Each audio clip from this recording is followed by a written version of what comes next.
Septembre 2019.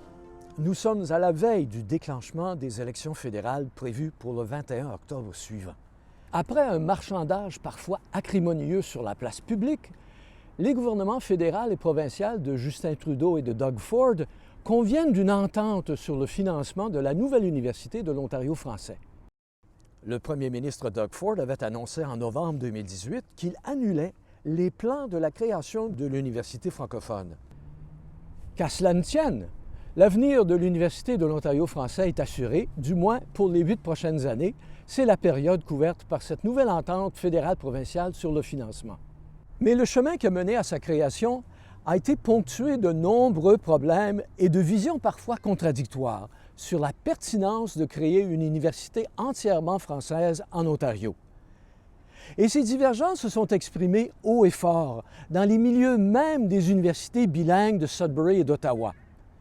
Dans leur article intitulé « Quelle université pour quelle société ?», les chercheurs Michel Bock de l'Université d'Ottawa et François-Olivier Doré de l'Université du Québec à Chicoutimi explorent justement cette évolution des opinions envers l'avènement d'une institution universitaire franco-ontarienne.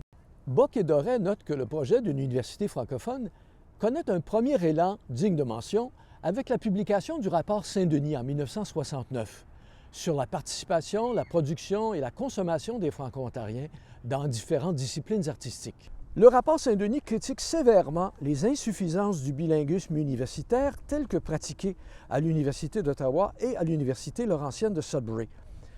Ces reproches s'appuyaient notamment sur le constat d'une minorisation déjà grimpante des francophones sur les campus de ces universités.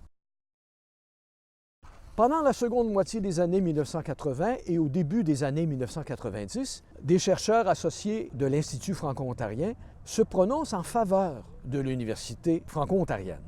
Au même moment où presque, les recteurs et vice-recteurs de l'Université d'Ottawa se liguent pour s'opposer publiquement au projet d'université française. Ils optent plutôt pour la défense de l'Université d'Ottawa et de sa tradition de service envers la communauté franco-ontarienne. Puis, une troisième option est mise de l'avant par des professeurs de l'Université d'Ottawa. Ils prônent rien de moins que la reconquête de l'Université d'Ottawa par les francophones pour en faire une université bilingue toujours, mais à prédominance francophone.